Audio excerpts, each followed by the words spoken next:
Pacific মহাসাগরের পূর্বাঞ্চলে সম্প্রতি একটি গুরুত্বপূর্ণ অভিযান চালিয়েছে যুক্তরাষ্ট্র কোস্ট গার্ড। অভিযানটি পরিচালিত হয় আন্তর্জাতিক জলসীমায়, যেখানে সন্দেহভাজন মাদক পাচারকারী একটি জলযান শনাক্ত করে কোস্ট গার্ডের সদস্যরা। গোয়েন্দা তথ্য ও নজরদারির ভিত্তিতে এই অভিযান শুরু হয়, যার ফলে জব্দ করা হয় বিপুল পরিমাণ কোকেইন ও অন্যান্য অবৈধ মাদকদ্রব্য।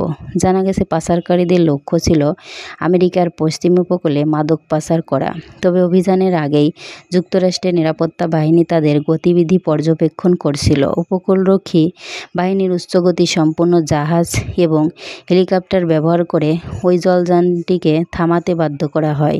অভিযানে উদ্ধার হওয়া মাদকের পরিমাণ প্রায় 500 কেজি কোকেইনের সমান, যার বাজার মূল্য প্রায় কয়েক মিলিয়ন মার্কিন ডলার। পাচারকারীদের মধ্যে অন্তত 5 জনকে আটক করা হয়েছে, যাদের মধ্যে বিভিন্ন দেশের নাগরিক রয়েছে বলে ধারণা করা হচ্ছে। তাদেরকে যুক্তরাষ্ট্রে আইনি প্রক্রিয়ার মুখোমুখি করা হবে। এই সফল অভিযানের পর যুক্তরাষ্ট্র কোস্ট গার্ড এবং আন্তর্জাতিক সহযোগী সংস্থাগুলো প্রশংসিত হয়েছে।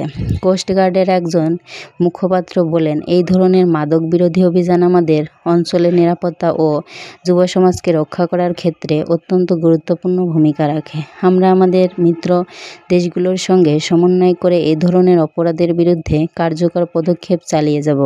প্যাসিফিক মহাসাগরের পূর্বাঞ্চল বহুদিন ধরেই মধ্য দক্ষিণ আমেরিকা থেকে উত্তর আমেরিকায় মাদক পাচারের জন্য ব্যবহৃত হয়ে আসছে। সাম্প্রতিক বছরগুলোতে এই রুটে নজরদারি বাড়ানো হয়েছে, যাতে মাদক পাচারকারীরা সহজে ধরা পড়ে এবং তাদের কার্যকলাপে লাগাম টানা যায়।